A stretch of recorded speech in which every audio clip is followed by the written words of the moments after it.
Hello student, NCERT class 10वीं में आप सभी का स्वागत है। तो चलिए चैप्टर नंबर 6 जो त्रिभुज है इसका प्रश्नावली 6.1 को हम लोग देखेंगे। पहला क्वेश्चन है कि सभी वृत्त डैश होते हैं। तो जो सभी वृत्त होते हैं वह क्या होते हैं? तो सभी वृत्त क्या होते हैं? समरूप होते हैं। सभी वृत्त क्या होते हैं? तो पहला का जो आंसर होगा वह क्या होगा? समरूप होगा। अब समरूप कहते हैं किसे? तो समरूप ऐसी आकृति होती है जिसका जिसका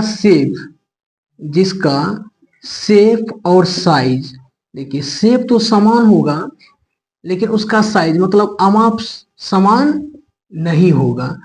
तो याद रखिएगा, तो समरूप आकृति का शेप तो समान होता है लेकिन जो साइज होता है वह समान नहीं होता है। उसे क्या कहते हैं? समरूप कहते हैं। तो सभी वृत्त क्या होते हैं? समरूप होते हैं।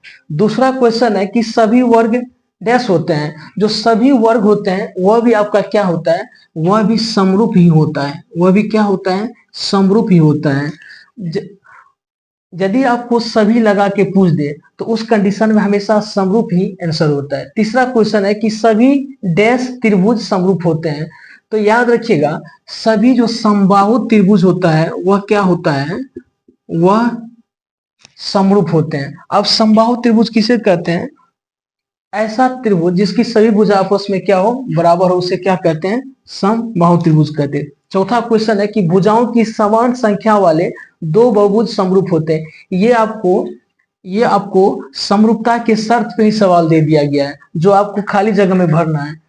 तो देखिए, भुजाओं की समान संख्या वाले, तो भुजा की संख्या क्या होगी? समान होगी। और दो बहुभुज समरूप होते हैं।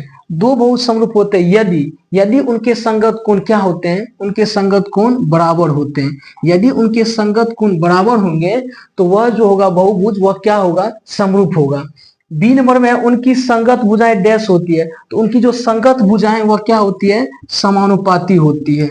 समानुपाती होती है। तो ये समरूपता का शर्त है कि यदि समान भुजा है और दो बहुभुज समरूप होंगे तो उसके लिए कंडीशन क्या है? उसके लिए कंडीशन है कि जो उसका संगत कोण होगा वह बराबर होगा और जो संगत भुजाएं होगी वह क्या होगी? समानुपाती होगी। अब आइए दूसरा